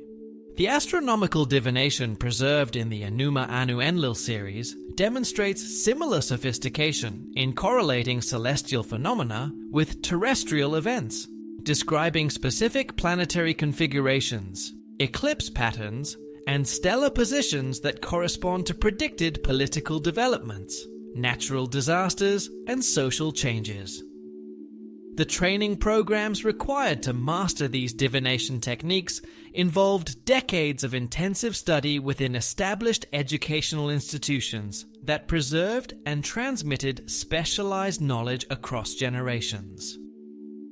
The complexity of the symbolic systems, the precision of the mathematical calculations, and the breadth of historical knowledge required for effective divinatory practice indicates institutional capabilities that exceeded what would be expected from purely human educational development working in isolation. The Baru, the trained diviner who specialized in reading the entrails of sacrificial animals, was one of the most extensively educated specialists in the Mesopotamian world. His training combining mastery of the cuneiform script with deep knowledge of anatomical variation, mastery of the extensive omen literature that correlated specific anatomical features with specific predicted events, and understanding of the mathematical and astronomical frameworks that situated these predictions within the larger cosmic order. The Haruspex model livers discovered at various Mesopotamian sites, clay models of sheep livers inscribed with divinatory notations, represent physical teaching aids that give us a direct window into the educational methods through which this extraordinarily complex body of knowledge was transmitted from one generation of specialists to the next. The institutional structures that enabled systematic divine human communication in Mesopotamia find remarkable parallels in civilizations that emerged simultaneously across the ancient world, suggesting coordinated rather than coincidental development of similar theological and administrative systems. The Egyptian concept of divine kingship, established during the unification under Nerma around 3100 BC, incorporated nearly identical principles of celestial authorization and supernatural knowledge transmission. The Edfu building texts, carved into the walls of the Temple of Horus at Edfu, provide the most detailed Egyptian account of divine instruction and civilizational techniques, describing how the Neteru established sacred sites throughout Egypt according to a master plan incorporating precise astronomical alignments and sophisticated engineering principles. The followers of Horus, divine beings serving as intermediaries between the supreme gods and human populations, functioned as direct counterparts to the Mesopotamian Anunnaki. The architectural achievements of early dynastic Egypt demonstrate technical capabilities that appear suddenly in the archaeological record without clear developmental predecessors. The Step Pyramid of Djoser, constructed around 2670 BC, incorporates mathematical principles and engineering techniques requiring generations of accumulated knowledge, yet appearing fully developed in the earliest surviving monumental architecture. The precision of the stone cutting, the sophistication of the internal chamber systems, and the astronomical alignments built into the structure indicate access to advanced technical knowledge that exceeds conventional expectations for the period. The Egyptian understanding of cosmic geography reveals striking parallels to Mesopotamian cosmological concepts, particularly regarding the mechanisms governing interaction between celestial and terrestrial realms. The pyramid texts describe the Duat as an intermediate realm, where divine beings could interact with deceased pharaohs and occasionally with living humans under specific circumstances, functioning similarly to the Mesopotamian concept of the Way of Anu as a controlled interface between normally separated divine and mortal domains. The astronomical knowledge preserved in Egyptian temple architecture demonstrates capabilities that required centuries of systematic observation, with the orientation of the Great Pyramid incorporating stellar alignments corresponding to specific constellations associated with divine authority, while internal passages create sight lines tracking the movement of particular stars across the night sky. The Egyptian concept of Ma'at, representing cosmic order and divine justice, functioned as a direct parallel to the Mesopotamian Me system, encompassing both abstract principles and concrete technical capabilities that could be transmitted between authorized recipients. The weighing of the heart ceremony described in mortuary texts reveals systematic understanding of moral and cosmic principles governing divine human relationships, while the technical knowledge required for mummification temple construction, and administrative governance was understood to derive from direct divine instruction rather than gradual human development. The Indus Valley Civilization, flourishing between 2600 and 1900 BC, presents perhaps the most enigmatic parallel to the patterns of rapid civilizational development observed in Mesopotamia and Egypt. The urban planning evident at Harappa and Mohenjo-daro demonstrates sophisticated understanding of hydraulic engineering, standardized measurement systems, and administrative organization that appears fully developed without clear evolutionary stages. The precision of the street layouts, the complexity of the drainage systems, and the standardization of brick sizes across hundreds of miles all indicate systematic application of advanced engineering principles through established institutional frameworks. The streets of Mohenjo-daro, laid out in a precise grid oriented to the cardinal directions and lined with houses constructed to standardized dimensions, speak to a quality of urban planning that was not matched in most parts of the world for many centuries afterward. The Great Bath that dominates the citadel of the city, a sophisticated waterproof structure fed by wells and drained through carefully engineered outlets, suggests not only advanced hydraulic knowledge, but also some form of communal ritual practice centered on water and purification that parallels the ritual uses of water in both Mesopotamian and Egyptian religious contexts. The standardization of weights and measures across the entire geographical range of the Indus Valley Civilization, demonstrated by the remarkably consistent sets of stone weights found at sites separated by hundreds of miles, implies administrative and cultural integration of a depth and sophistication that required powerful institutional frameworks to maintain. The undeciphered Indus script, appearing on thousands of seals and tablets, suggests complex administrative and possibly religious systems comparable to contemporary Mesopotamian cuneiform archives.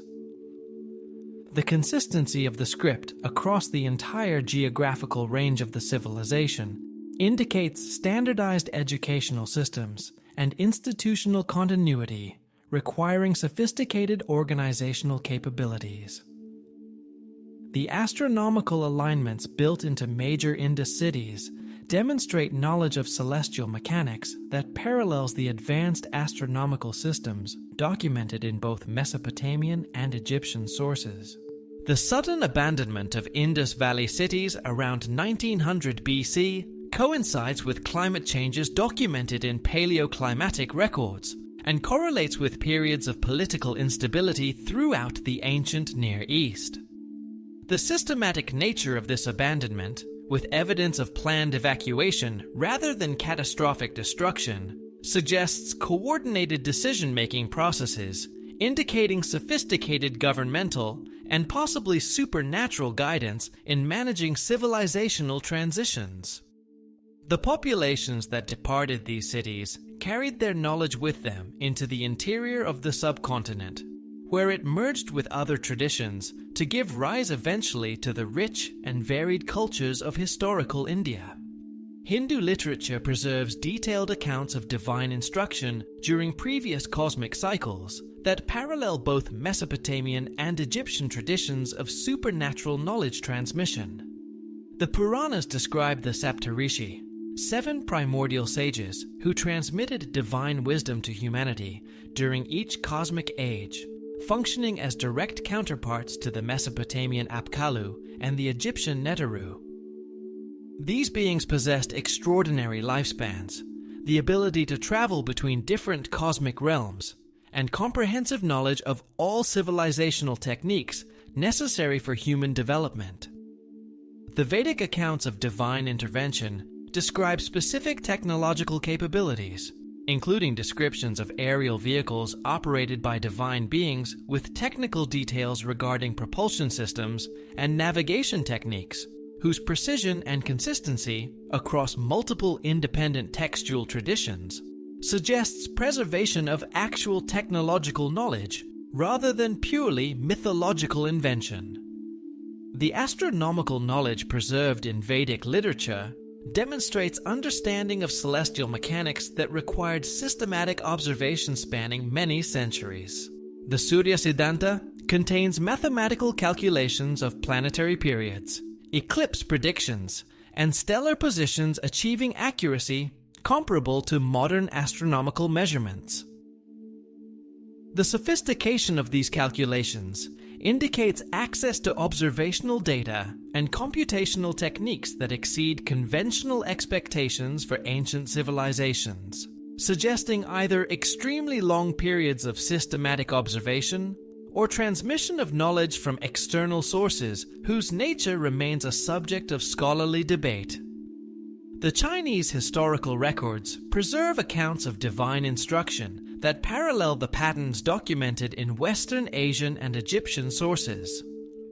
The Bamboo Annals describe the reign of the Yellow Emperor Huangdi, who received comprehensive instruction in governmental, military, and technological techniques from celestial beings around 2697 BC. The systematic nature of this instruction, encompassing everything from metallurgy and agriculture to writing and astronomical observation, mirrors the comprehensive educational programs attributed to divine teachers in other ancient civilizations.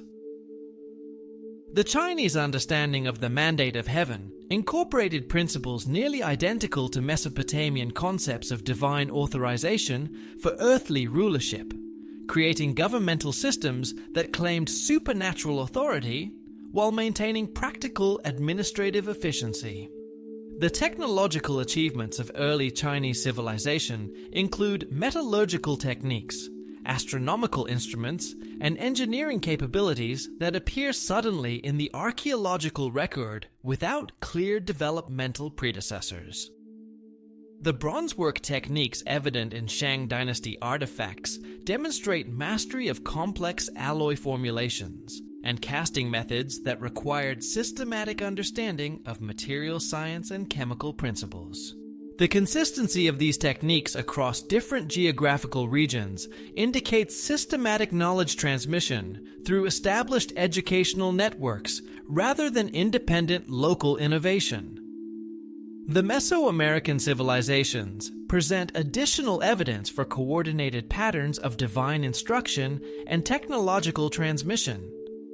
The Olmec civilization, emerging around 1200 BC, demonstrates sophisticated understanding of astronomy, mathematics, and engineering that appears fully developed without clear evolutionary stages. The Maya creation accounts preserved in the Popol Vuh describe divine beings who established human civilization through systematic instruction in agricultural, architectural, and astronomical techniques. The feathered serpent deity, known as Kukulkan among the Maya and Quetzalcoatl among the Aztec, possessed attributes nearly identical to divine teachers, described in Mesopotamian, Egyptian, and Hindu traditions, including mastery over writing, mathematics, astronomy, and the transmission of governmental principles. The astronomical knowledge preserved in Maya texts demonstrates capabilities requiring centuries of systematic observation, with calendar calculations and eclipse predictions exceeding the precision achieved by many contemporary Old World civilizations. The mathematical sophistication underlying these calculations indicates access to advanced computational techniques and theoretical frameworks that suggest either extremely long periods of systematic development or transmission of knowledge from external sources. The pyramid complexes at Teotihuacan, Chichen Itza, and other ceremonial centers function as precise astronomical instruments while simultaneously serving as monumental expressions of divine authority, with the mathematical relationships built into these structures paralleling the geometric principles documented in Old World temple architecture. The linguistic evidence for cultural contact between geographically separated ancient civilizations includes shared root words, similar grammatical structures, and parallel symbolic systems indicating systematic knowledge transmission rather than coincidental development. The metallurgical evidence from sites throughout the ancient world reveals the simultaneous appearance of advanced techniques that required systematic knowledge of chemistry, physics, and material science. The mathematical principles preserved in ancient texts from different civilizations demonstrate sophisticated understanding of geometric relationships, numerical systems, and computational techniques that required systematic educational development. With the appearance of similar mathematical concepts in Mesopotamian, Egyptian, Indian, Chinese, and Mesoamerican sources, during comparable time periods suggesting either direct cultural contact or transmission of knowledge from common sources that influenced multiple civilizational traditions simultaneously. The religious and mythological systems preserved in different ancient civilizations contain shared motifs, narrative structures, and theological concepts indicating systematic transmission of complex ideological frameworks rather than independent development of similar ideas.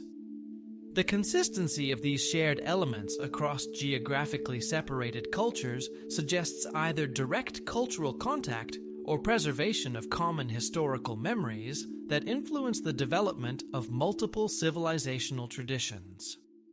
The precision of these parallels extends beyond general thematic similarities to include specific details regarding divine hierarchies, cosmic geography, and the mechanisms governing supernatural intervention in human affairs. The convergence of archaeological evidence from across the ancient world presents modern scholarship with an interpretive challenge that conventional academic frameworks struggle to address adequately. The standard model of gradual cultural evolution through independent innovation fails to account for the simultaneous emergence of sophisticated civilizations across geographically isolated regions during the 4th millennium BC. The mainstream archaeological interpretation attributes the rapid advancement of Sumerian civilization to favorable environmental conditions, population pressure, and the natural progression from simple farming communities to complex urban centers. However, this explanation encounters significant difficulties when confronted with the archaeological evidence for the sudden appearance of fully developed urban planning, sophisticated metallurgy, and advanced astronomical knowledge without clear developmental stages. The environmental determinism favored by many archaeologists points to the unique conditions of Mesopotamian river valleys as catalysts for civilizational development. The annual flooding cycles, fertile alluvial soils, and strategic location between major trade routes certainly provided advantages for early urban development. Yet similar environmental conditions existed in other river valleys throughout the ancient world without producing comparable civilizational achievements during the same time period. The population pressure hypothesis suggests that increasing demographic density forced the development of more efficient organizational and technological systems, but archaeological surveys indicate that population growth in Mesopotamia appears to follow rather than precede the establishment of urban centers with advanced infrastructure. Alternative theoretical frameworks have emerged from scholars willing to consider more challenging explanations for these archaeological anomalies. The rapid technological transfer model suggests that advanced knowledge was transmitted to multiple regions simultaneously through mechanisms that remain poorly understood.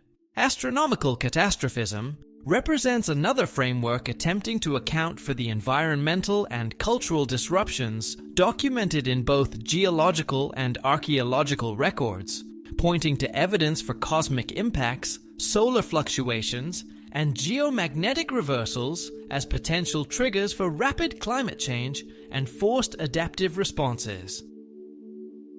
The diffusionist school emphasizes evidence for cultural contact between geographically separated civilizations during much earlier periods than conventional chronologies would allow, highlighting linguistic parallels, shared mythological motifs, and similar technological achievements suggesting systematic knowledge exchange through maritime or other transportation networks. Recent archaeological discoveries continue to reveal the sophistication of early knowledge and technology in ways that challenge conventional assumptions. The excavation at Göbekli Tepe in southeastern Turkey uncovered monumental stone architecture dating to approximately 9600 BC, demonstrating advanced construction techniques and astronomical alignments predating the emergence of agriculture by several millennia. The precision of the stone carving, the complexity of the symbolic decoration, and the astronomical knowledge embedded in the site's layout indicate sophisticated cultural development during periods previously assumed to represent simple hunter-gatherer societies. The sheer scale of the enclosures at Göbekli Tepe and the logistics of their construction imply organizational capabilities far beyond what one would expect from small bands of nomadic hunters, suggesting instead the existence of social structures and institutional frameworks whose nature and origins remain deeply puzzling. The underwater archaeology conducted in the Black Sea and Mediterranean has revealed submerged settlements and harbor installations, demonstrating advanced maritime capabilities during the early Holocene period. The preservation of organic materials in these underwater sites provides radiocarbon dates establishing human occupation of now submerged coastal areas during periods when sea levels were significantly lower, and the sophistication of the harbor engineering found at some of these sites indicates technological capabilities that exceed conventional expectations for prehistoric societies. Ground-penetrating radar surveys at established archaeological sites have revealed extensive underground installations and tunnel networks that were previously unknown. The complexity of these subterranean structures, including sophisticated drainage systems, storage facilities, and ceremonial chambers, indicates engineering capabilities that required advanced planning and construction techniques. The astronomical alignments built into some of these underground installations demonstrate knowledge of celestial mechanics paralleling the sophisticated astronomical systems documented in surface architecture, suggesting that the relationship between subterranean and celestial realms was as carefully managed in ancient times as the more visible relationship between Earth and sky. Satellite archaeology, utilizing advanced imaging technologies, has identified previously unknown archaeological sites throughout the ancient Near East that reveal the extent and sophistication of early urban development. The regular spacing of these sites, their strategic positioning relative to water sources and trade routes, and their consistent architectural features indicate systematic regional planning requiring coordinated administrative capabilities that exceed what conventional models of early state formation would predict. Chemical analysis of ancient artifacts using advanced spectroscopic techniques has revealed technological capabilities previously unrecognized. The examination of early bronze objects shows evidence for sophisticated alloy formulations and heat treatment processes, indicating systematic understanding of material science. Genetic analysis of ancient human remains has revealed population movements and demographic changes correlating with periods of rapid cultural development, with DNA evidence indicating significant migration events during the 4th millennium BC that brought genetically diverse populations into contact in key regions where advanced civilizations subsequently emerged. Paleoclimatic reconstruction using improved analytical techniques has provided more precise dating for environmental changes that affected ancient civilizations. The correlation between documented climate events and periods of cultural transformation reveals patterns suggesting coordinated responses to environmental challenges rather than random adaptive developments. The 4.2 kiloyear event documented through paleoclimatic analysis represents a severe aridification that affected the entire Near East around 2200 BC, coinciding with the collapse of the Akkadian Empire and the transition to new forms of political organization throughout Mesopotamia. The Sumerian accounts describe this period as marking the end of direct divine intervention and the beginning of a new age, when humans had to rely primarily on their own capabilities, a description that resonates with the archaeological evidence for sudden political and social reorganization during this climatic transition. Linguistic analysis using computational methods has identified previously unrecognized connections between ancient languages, suggesting more extensive cultural contact than conventional historical models would allow. The systematic nature of shared vocabulary, grammatical structures, and symbolic systems indicates organized knowledge transmission rather than casual cultural borrowing. The geographical distribution of these linguistic connections spans distances that would require sophisticated transportation and communication networks to maintain, pointing toward a degree of ancient interconnectedness that challenges the conventional picture of isolated regional cultures developing independently in their separate river valleys.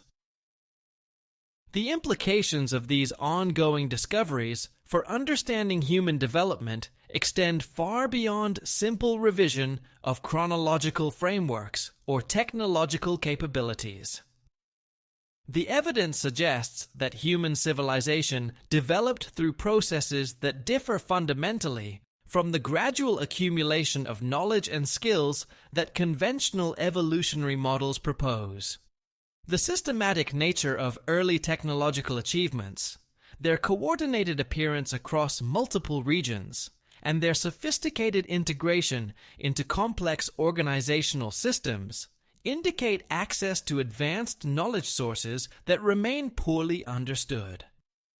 The role of external influences in ancient history becomes increasingly difficult to dismiss as more evidence accumulates for capabilities that exceed conventional expectations for prehistoric and early historic societies.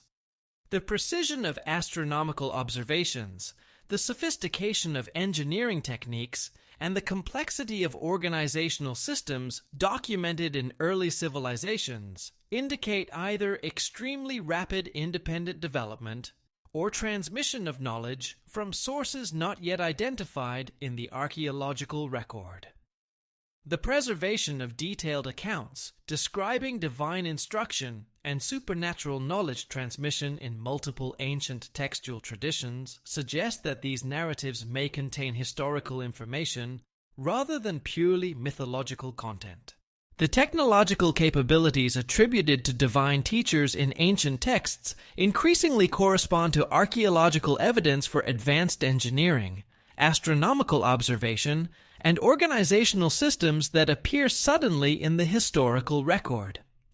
The systematic nature of this transmitted knowledge, its comprehensive scope encompassing all aspects of civilized life, and its coordinated implementation across multiple regions suggest organized educational programs rather than random cultural diffusion. The institutional structures required to preserve and transmit complex knowledge across many generations indicate governmental and educational capabilities that exceed what conventional models of early state formation would predict. The sophistication of temple archives, the precision of astronomical observations, and the consistency of technological applications across different sites suggest institutional continuity that maintained advanced knowledge through established professional hierarchies. The mathematical and scientific principles embedded in ancient architecture, astronomical observations, and technological achievements demonstrate theoretical understanding that required systematic educational development spanning many generations. The sudden appearance of these capabilities in the archaeological record, their consistent application across different geographical regions, and their preservation through established institutional frameworks indicate access to advanced knowledge sources that conventional historical models cannot adequately explain. The evidence presented throughout this long and gentle journey through the ancient past points toward a fundamental reconsideration of how human civilization actually developed. The conventional model of gradual cultural evolution through independent innovation fails to account for the archaeological, textual, and linguistic evidence that documents coordinated technological and organizational development across multiple ancient civilizations. The systematic nature of this development, its precise timing, and its comprehensive scope suggest organized knowledge transmission from sources that remain largely unidentified in conventional historical frameworks. The Sumerian records of divine instruction, when examined alongside comparable accounts from other ancient civilizations, and correlated with archaeological evidence for rapid technological advancement, present a coherent picture of coordinated intervention in human development during the 4th millennium BC. The precision of these accounts, their preservation through sophisticated educational institutions, and their remarkable correlation with documented technological achievements indicate that these texts may preserve historical memories of actual events rather than purely mythological narratives. The implications of this evidence extend beyond academic revision of ancient history to fundamental questions about the nature of human development and our place in cosmic history. The possibility that human civilization developed through systematic instruction from external sources challenges basic assumptions about human capabilities, technological development, and our relationship to the broader universe. The day heaven opened, as recorded in those ancient Sumerian tablets pressed by careful hands in the light of oil lamps, may represent not the invention of mythmakers seeking to explain what they could not understand, but the genuine memory of events that fundamentally altered the course of human history, events whose echoes we are, perhaps, only beginning to truly hear and comprehend. And yet, as we rest here in the soft darkness of this late hour, there is something deeply comforting in the thought that these ancient peoples, with their clay tablets and their reed-lined canals, and their patient observations of the turning heavens, were engaged in the same fundamental search that we continue today. They looked at the stars and asked what they meant. They looked at the ruins of earlier civilizations and wondered what had come before. They told stories to one another in the light of fires, stories about the beginning of things, and the nature of the gods, and the proper way to live in a world that was always larger and more mysterious than any individual mind could fully comprehend. Those stories survived the millennia, pressed into clay by hands that are long since dust, waiting in the darkness of the earth until patient excavators lifted them back into the light and began the slow work of learning to read them again. The ancient world, for all its strangeness and distance, was inhabited by human beings not so different from ourselves. People who loved their cities and mourned when they fell, who worried about their harvests and celebrated when the rains came at the right time, who looked up at the night sky with the same mixture of wonder and apprehension that still overtakes us on clear nights when the stars seem very close and the universe seems very large.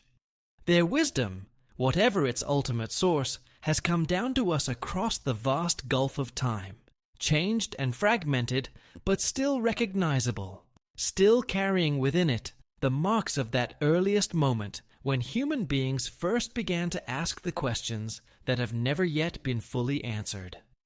And so, dear listener, we reach the gentle end of our long journey through the ancient past. The cities of Sumer lie quiet now beneath the sand. The tablets rest in their museums and their archive rooms, and the stories they hold wait patiently, as they have always waited, for those who are willing to read them with care and with an open mind. Let these ancient voices fade slowly now, like starlight softening at the first pale edge of dawn. Allow your thoughts to drift, unhurried and untroubled, into the warm stillness that surrounds you. The mysteries of the ancient world will still be there when morning comes, patient and deep and inexhaustible. For now, there is only this moment of rest, this quiet breath, this comfortable darkness settling gently all around you. Let the images dissolve slowly. The ziggurats and the river gods and the patient scholars bending over their clay. Let them all drift away like smoke into the peaceful dark. Sleep well and deeply, dear listener. Good night and sleep well.